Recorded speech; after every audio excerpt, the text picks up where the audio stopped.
firman Tuhan yang akan menolong kita, membimbing kita, menuntun kita sampai kita juga akan mampu mengakhiri tahun ini dalam pertolongan Tuhan. Mari kita berdoa. Terima kasih Bapa, Engkau telah menghentar kami dari tahun 2024 memasuki tahun 2025. Di minggu yang pertama ini kami bersyukur oleh karena ada benar-benar anugerah daripada Tuhan yang membuat kami ada pagi ini. Dan kami sangat membutuhkan tuntunan-Mu. Kami tahu kami menjalani kehidupan yang serba tidak pasti.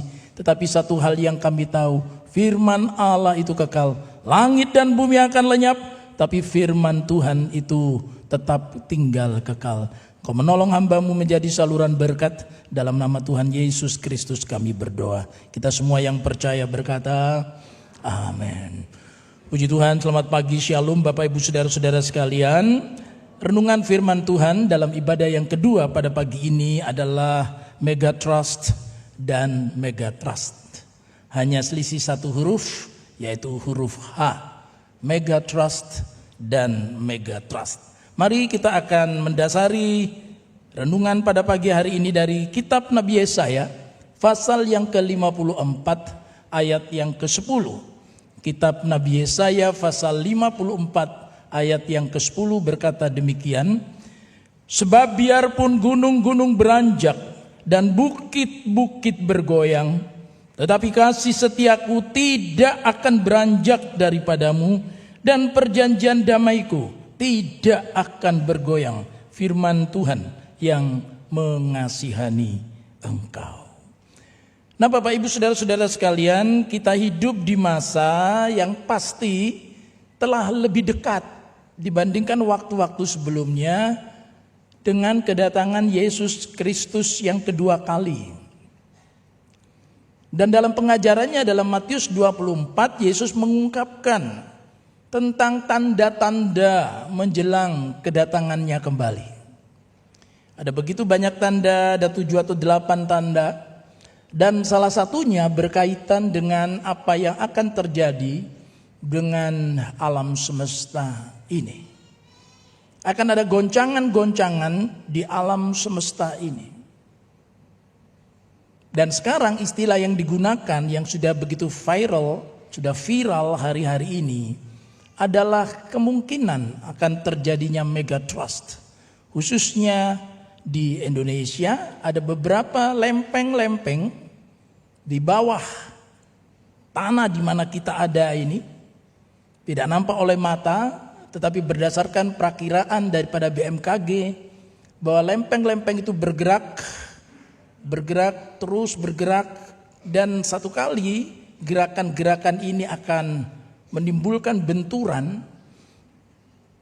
Daerah-daerah yang sudah diprediksi akan mengalami gempa bumi megatrust dan juga tsunami diperkirakan terjadi di Selat Sunda dan kemudian di Pulau Mentawai dan kemudian terus berlanjut di sekitar pantai selatan Jawa. Nah mungkin Bapak Ibu berpikir, wah puji Tuhan Pak, ya kita ada di pantai utara Pak. Kita tidak tahu, itu baru perakiraan. Perakiraan itu bisa terjadi sesuai dengan yang diperkirakan. Tetapi bisa juga terjadinya tidak seperti yang diperkirakan, tidak sedahsyat yang diperkirakan, atau bahkan bisa melampaui apa yang diperkirakan. Mega trust. Dan itu kerusakannya akan super dahsyat, diperkirakan bisa seperti tsunami yang terjadi di Aceh sekian tahun yang lalu. Nah Bapak Ibu Saudara-saudara sekalian, kalau kita mendengar hal seperti ini, mega trust yang artinya sebenarnya mega dan trust, mega itu besar, dahsyat gitu ya. Lalu trust itu dorongan. Jadi benturan lempengan itu akan sedemikian rupa menyebabkan gempa bumi yang bisa meruntuhkan sejumlah bangunan-bangunan dan juga tsunami yang bisa datang di kota kita. Nah kalau kita mendengar seperti ini, ayat tadi sudah berkata bahwa gunung-gunung itu bisa beranjak, bukit-bukit itu bisa bergoyang. Segala sesuatu di muka bumi ini bisa terjadi perubahan-perubahan. hal-hal yang sama sekali tidak kita kehendaki. Bisa terjadi mega trust, bisa terjadi juga bukan hanya pada alam semesta ini, tapi juga yang disebut dengan ketidakpastian ekonomi, ketidakpastian politik. Ada begitu banyak ketidakpastian perakiraan, bahkan orang bilang ramalan katanya. Ya, sesuatu yang mengerikan di tahun 2025. Tetapi saya mau sampaikan pada pagi ini bahwa ketika kita mendengar firman Tuhan, ada dua hal saja sebenarnya. Yang pertama yaitu fakta, dan yang kedua adalah sikap. Faktanya adalah mega trust, sikapnya adalah mega trust. Apa mega trust? Mega juga besar, trust itu percaya. Ya, mempercayakan diri. Nah, mari kita akan melihat kesejajaran daripada keadaan ini, sesuatu yang menakutkan, sesuatu yang mengerikan yang ada di depan, tetapi Tuhan memberikan kepada kita mega trust, ya.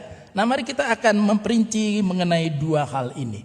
Nah, yang sejajar dengan mega trust ini pada zaman Alkitab adalah ketika Musa menyuruh 12 orang pengintai. Di dalam kitab Bilangan pasal 13 dan pasal 14 dikisahkan di sana bahwa sebelum masuk ke tanah perjanjian, maka Musa diperintahkan oleh Tuhan untuk mengutus terlebih dahulu 12 orang pengintai. Dari tiap-tiap suku itu diwakili satu orang.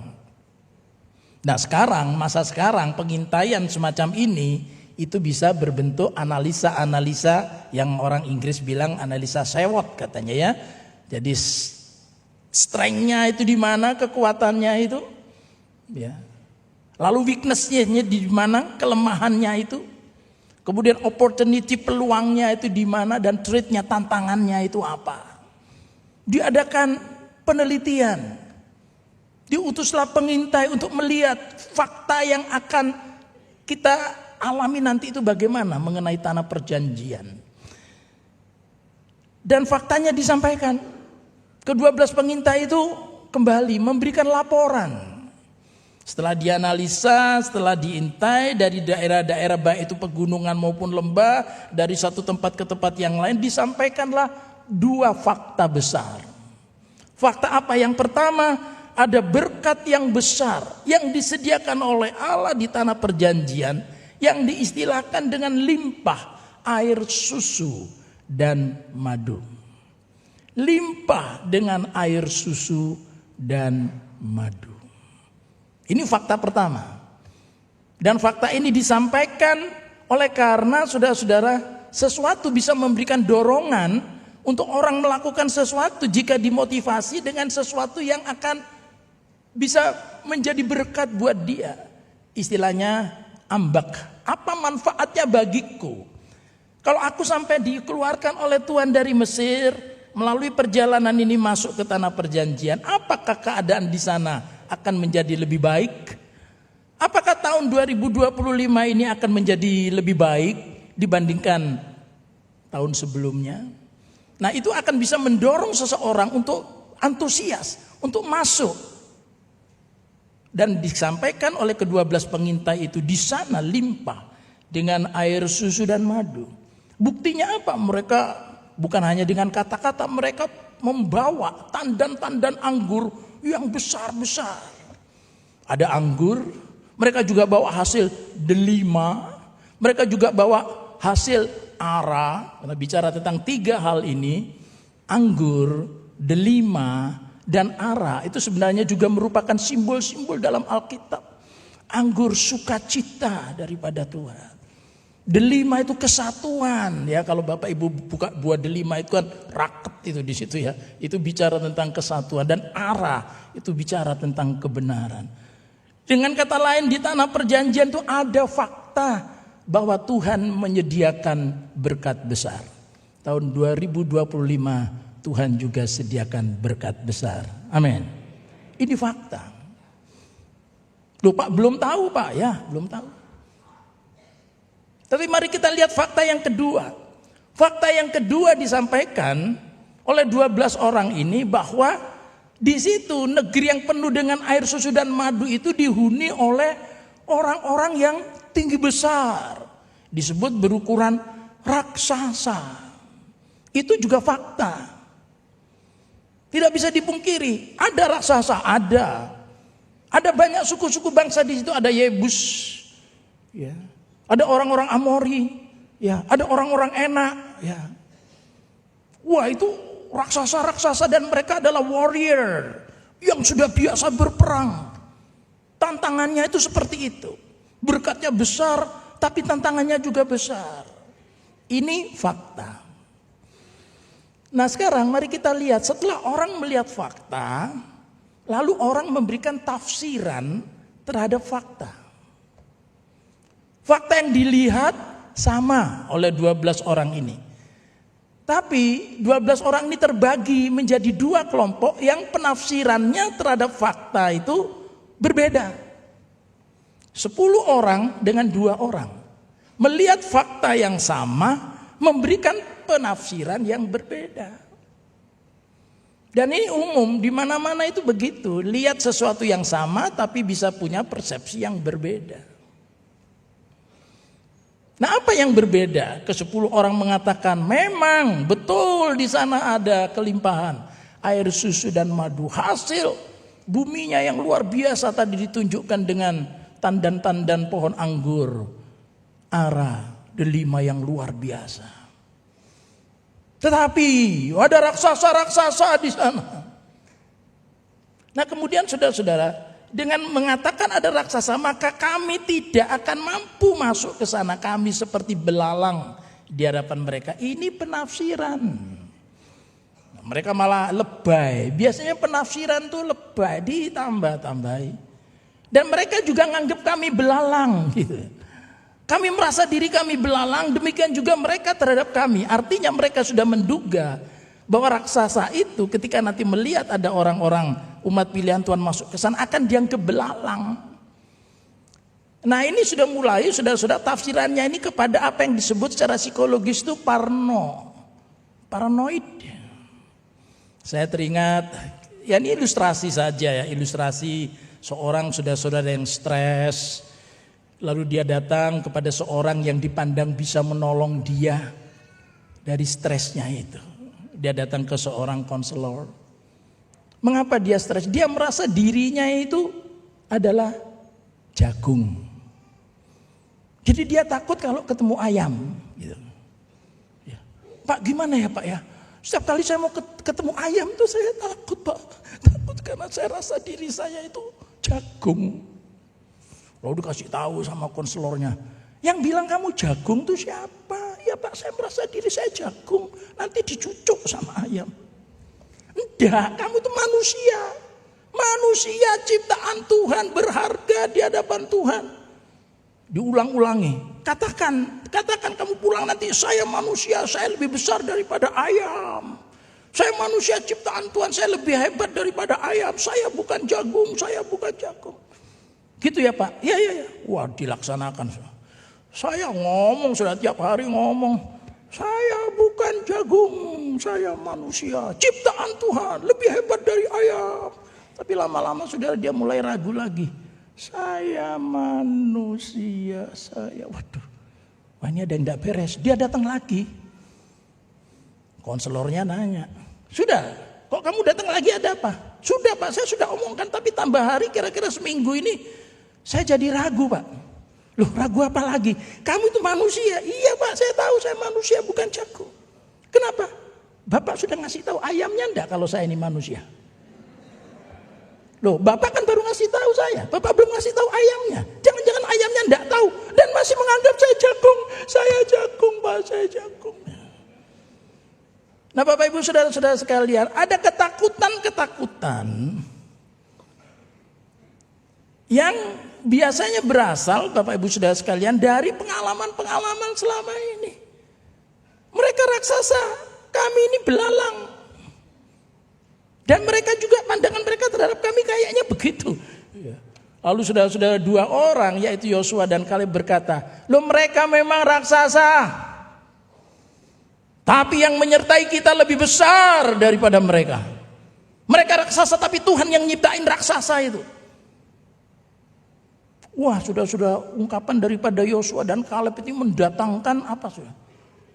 Wah, pro dan kontra di kalangan umat Tuhan waktu itu yang mendengar. Dan anehnya, ya karena 10 orang yang ngomong, maka umat Tuhan itu cenderung kepada yang 10. Dan yang kedua ini bahkan akan dilempari batu. Untung kemuliaan Tuhan dinyatakan di situ.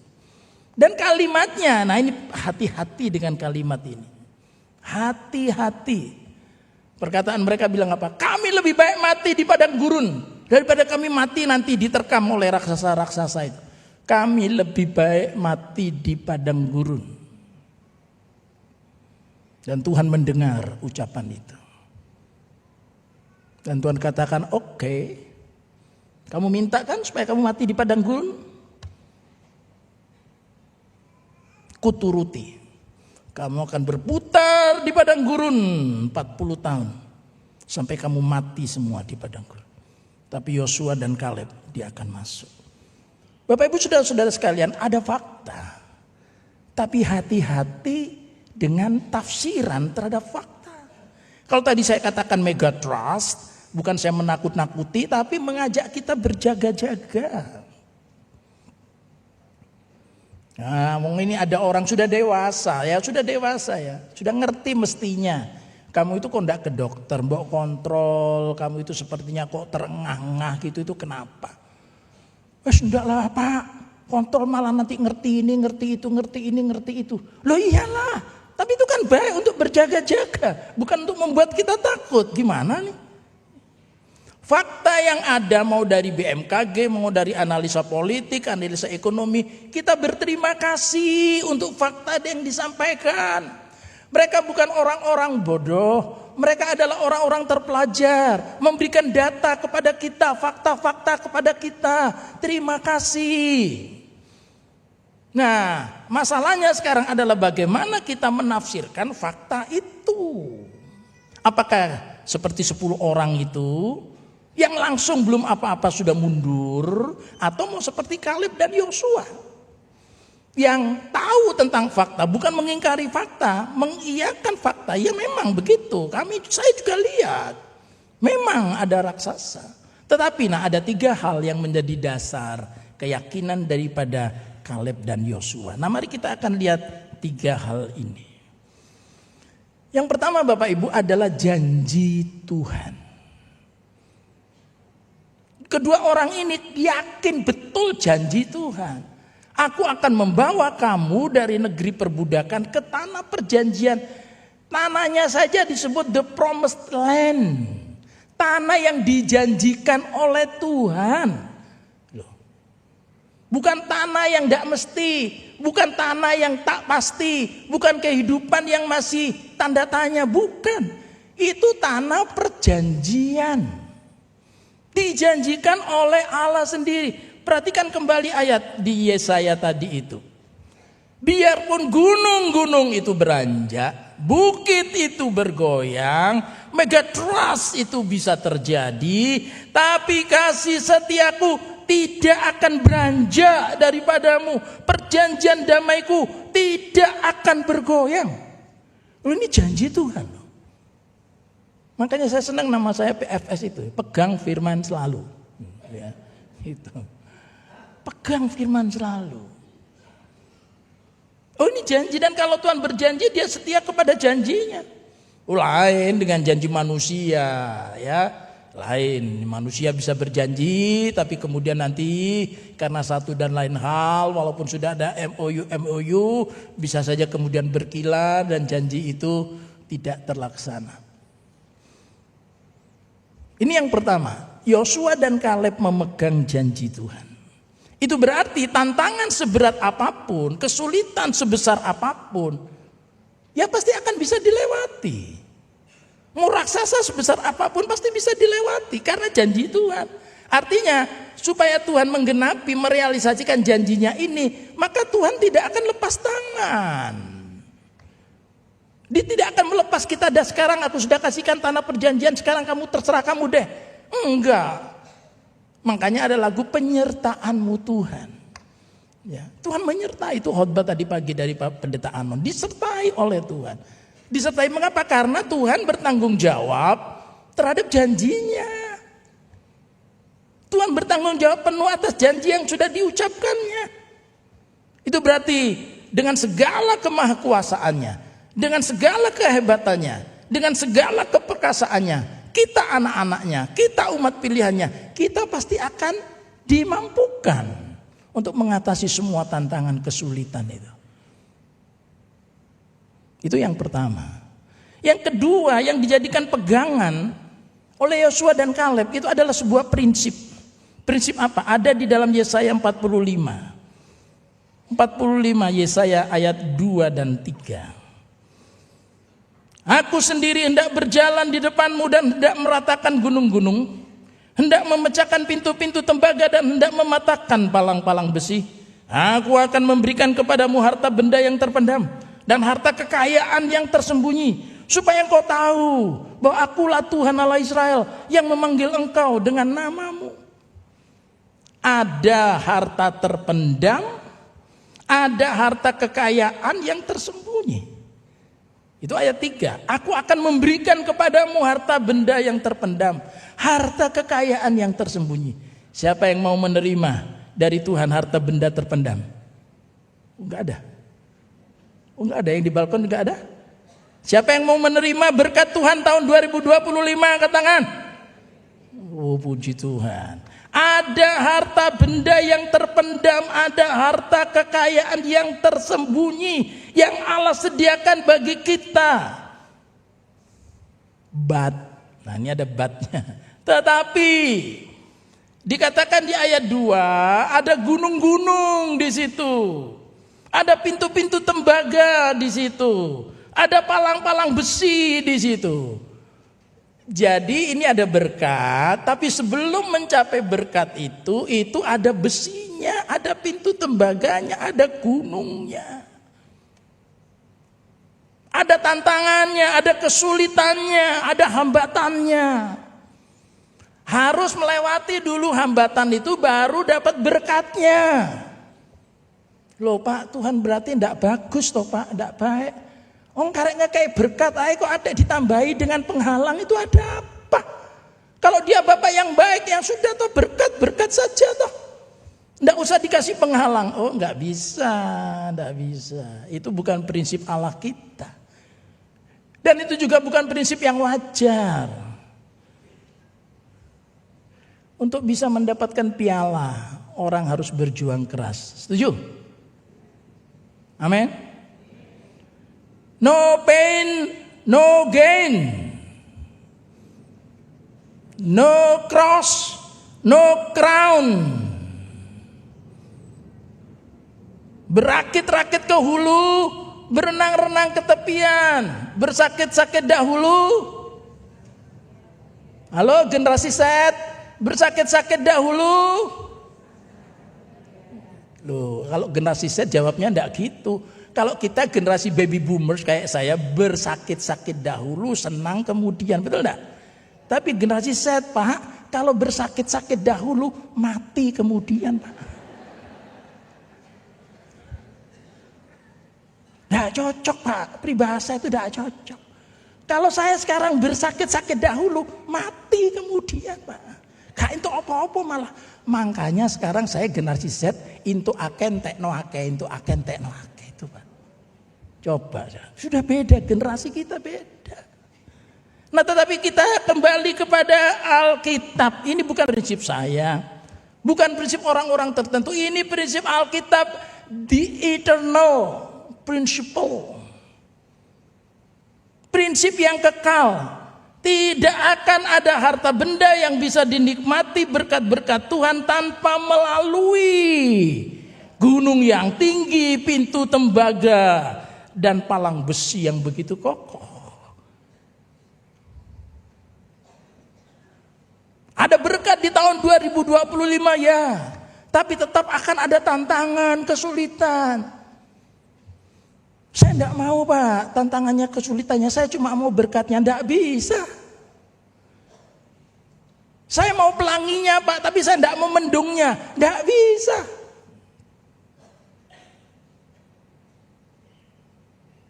Nah itulah sebabnya ketika ada gunung, ada pintu tembaga, ada palang besi, Tuhan sendiri bilang apa? Aku sendiri hendak berjalan di depanmu. Nah pertanyaannya, kita izinkan enggak Tuhan berjalan di depan? Kalau kita izinkan Tuhan berjalan di depan, Dia yang hendak meratakan gunung itu. Tuhan yang hendak memecahkan pintu tembaga itu. Tuhan yang hendak mematahkan palang besi itu. Masalahnya, boleh tidak Tuhan berjalan di depan? Ya pasti boleh lah Pak. Oh tunggu dulu. Murid-murid Yesus nyatanya tidak mau tuh Yesus memimpin perahunya itu. Yesus malah dibiarkan tidur di buritan. Saya lebih ahli dari engkau. Tuhan bobok aja. Tidur aja sudah. Kami lebih ahli. Kami ini tinggal di sekitar Danau Galilea. Setiap hari sebelum menjadi muridmu kami ini sudah piawai, expert urusan Danau Galilea. Tuhan tidak ngerti apa-apa. Tidur aja. Bapak Ibu Saudara sekalian, dan Tuhan kita adalah Tuhan yang ngerti etika. Aku tidak boleh untuk memimpin kamu di perahu ini. Oke, aku akan tidur. Do it by yourself. Do it by yourself. Lakukan sendiri. Wah, mereka sudah merasa mampu mengayuh perahunya. Lalu mulai datang angin dan badai. Wah, masih bisa angin dan badai. Baru ketika nyaris tenggelam, Tuhan bangun, engkau tidak peduli kami binasa. Lah Tuhan sing disalahno toh. Engkau tidak peduli kami binasa, bangun, tolong kami. Loh kamu yang nyuruh aku tidur. Lah sekarang lewat gini panik-panik gini, sik toh. Lalu Tuhan mungkin menggebaskan jubahnya sebentar. Lalu dia cuma mengatakan, hai angin dan badai. Gitu kayak bunyinya ya. Stop. Langsung. Be still. Oh, cepat banget. Bapak Ibu, Tuhan ahlinya kemustahilan. Katakan amin. Tuhan adalah ahlinya. Dia meneduhkan badai dalam hidup kita. Oleh sebab itu jangan taruh Tuhan di belakang. Jangan biarkan dia tidur. Setiap hari kita mau berkata, Tuhan hari ini engkau berjalan di depanku. Aku tidak tahu gunung setinggi apa yang ada di depanku. Pintu tembaga setebal apa yang menghadang langkahku. Palang besi yang sekuat apa yang menghambat aku. Tapi ketika engkau berjalan di depan, kau selesaikan semuanya. Aku mengandalkan engkau. Aku akan bekerja apa yang menjadi bagianku. Dan setelah itu aku akan menikmati harta yang terpendam. Oh, berkat-berkat yang tersembunyi. Nah Bapak Ibu Saudara-saudara sekalian, dan yang ketiga, yang terakhir. Ketika Tuhan menyediakan dan membiarkan adanya tantangan, sebenarnya Tuhan sudah memberikan potensi itu kepada kita. Sebab firman Tuhan yang lain berkata, tidak mungkin ada pencobaan-pencobaan yang melebihi kekuatanmu. Pencobaan yang kamu alami itu pencobaan biasa. Kita jangan lebay. Masalah saya ini luar biasa. Enggak. Masalahnya biasa, Tuhan kita yang luar biasa. Jangan dibalik, masalahnya luar biasa. Lah Tuhan, Tuhan biasa-biasa. Kebalik. Pencobaan itu biasa dan tidak akan melebihi kekuatan kita. Dan ketika Tuhan izinkan pencobaan datang, yang tidak akan melebihi kekuatanmu, dan Ia Allah yang setia, Ia akan memberikan kepadamu jalan keluar. Di dalam Kristus selalu ada jalan keluar. He is the way. And He is our way out. Ia adalah jalan. Dan Ia adalah jalan keluar bagi setiap masalah yang sedang kita hadapi. Saya juga tidak tahu tantangan apa yang akan ada dalam hidup Bapak Ibu Saudara sekalian di tahun 2025. Tapi pesan firman Tuhan pagi ini, izinkan Tuhan berjalan di depan. Pegang janjinya yang menuntun kita tanah perjanjian. Berkat-berkat yang tersedia bagi kita. Tapi jangan hindari adanya tantangan. Jangan juga hadapi dengan kekuatan sendiri. Andalkan Tuhan. Taruh Dia di depan. Ia akan menyelesaikannya bagi kita. Karena Dia adalah Allah yang setia. Yesus setia.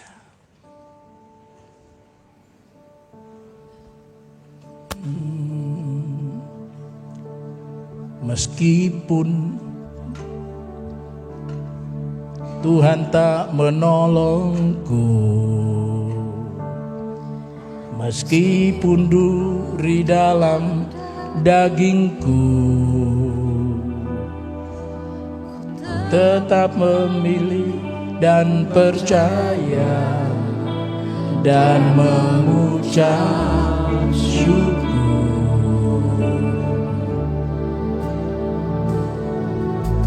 Meskipun doaku tak terjawab, meskipun dagingku habis lenyap, ku tetap memilih untuk percaya dan mengucap syukur. Berkali-kali, berkali-kali Kau menolong, berkali-kali Kau kuatkan. Dalam rasa sakit Engkau ada, Yesus setia. Oh, berkali-kali Kau menolong, amin. Berkali-kali Kau kuatkan. Dalam lembah gelap Engkau ada, Yesus setia. Ada seorang nenek berjumpa dengan saya. Pak Petrus, sakitku ini sudah 2 tahun, enggak mari-mari ya. Mak umur berapa? 70. Oke. 68 tahun mak dipelihara Tuhan. 68 tahun mak enggak sakit-sakit. Sekarang cuma 2 tahun. Jangan lupakan kebaikan Tuhan yang 68 tahun. Selama 68 tahun Tuhan telah menolong mak berkali-kali. Jangan pernah kecewa terhadap Tuhan hanya karena 2 tahun mak ini rasanya banyak yang sakit pada tubuhnya. Ingat pertolongan Tuhan, berkali-kali Tuhan menolong, menguatkan. Ya enggak? Mak itu berkata, ya benar Pak Petrus, terima kasih. Bapak Ibu mungkin tadi seperti bait yang awal, seperti doa enggak terjawab. Sepertinya aku sendiri, sebenarnya Tuhan tak ada lagi. Tapi selalu ingat selama ini kita Tuhan telah menolong kita berkali-kali. Mari sekali lagi kita bangkit berdiri. Kita naikkan pujian ini dengan segenap hati dari awal.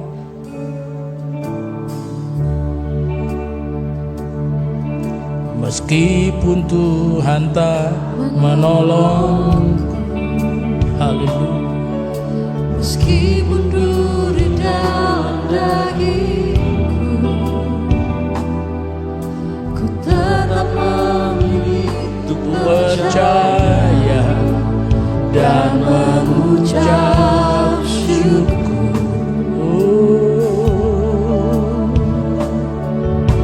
Meskipun doaku tak terjawab,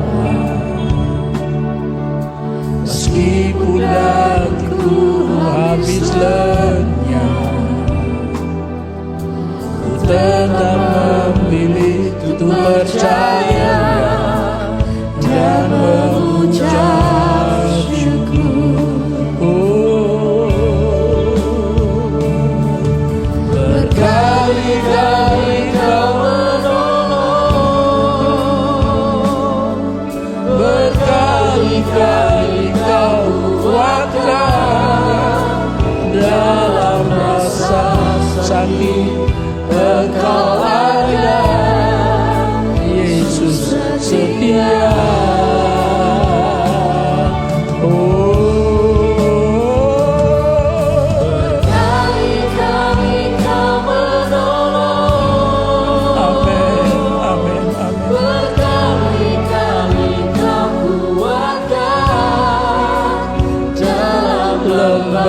lagi, berkali-kali Tuhan menolong. Berkali-kali Kau menolong. Amin, amin. Berkali-kali Kau kuatkan. Dalam rasa sakit Engkau ada. Yesus setia.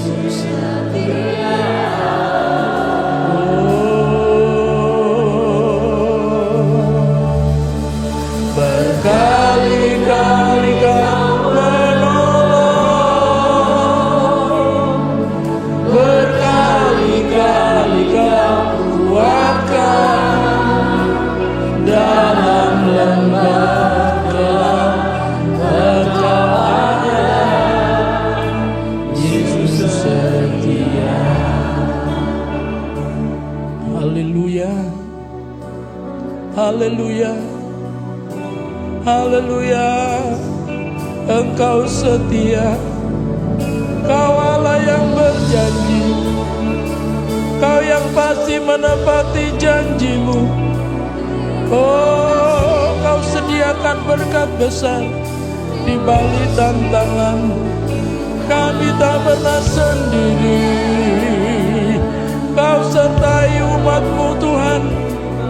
Kau pegang tangan kami. Ya dalam mataso, haleluya. Kami takut, kami khawatir, kami cemas, kami tak berdaya.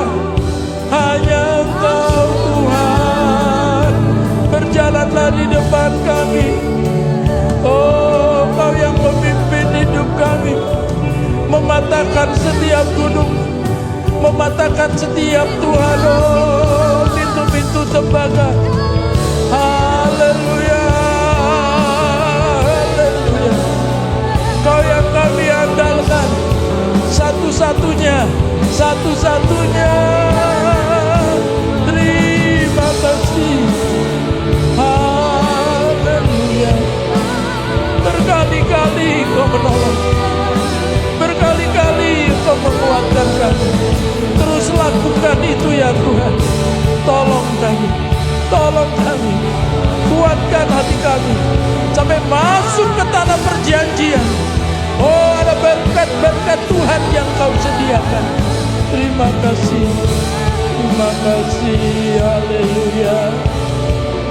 Terima kasih. Sekali lagi refrennya. Berkali-kali Kau. Terima kasih. Berkali-kali Kau kuatkan. Terima kasih. Dalam rasa sakit Engkau ada. Amin. Yesus setia. Haleluya. Berkali-kali Kau.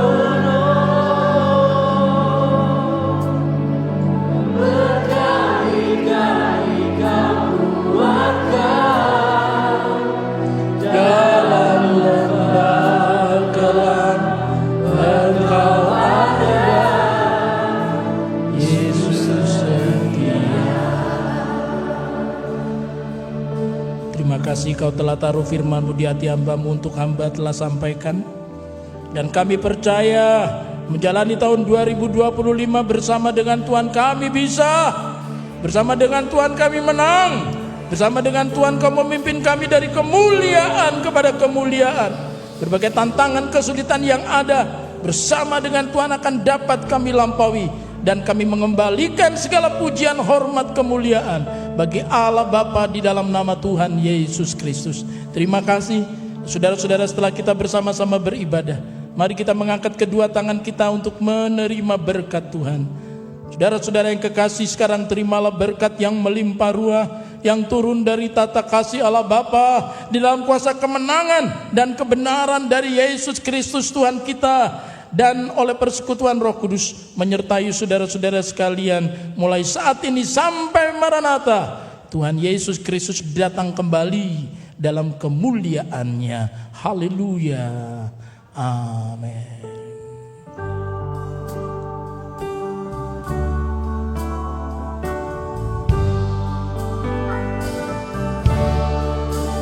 Bapa, Terima kasih Bapa, terima kasih Bapa di dalam surga. Ku beri terima kasih. Amin. Selalu hidup Tuhan, yang kasih Tuhan. Selalu bersama kudus Tuhan.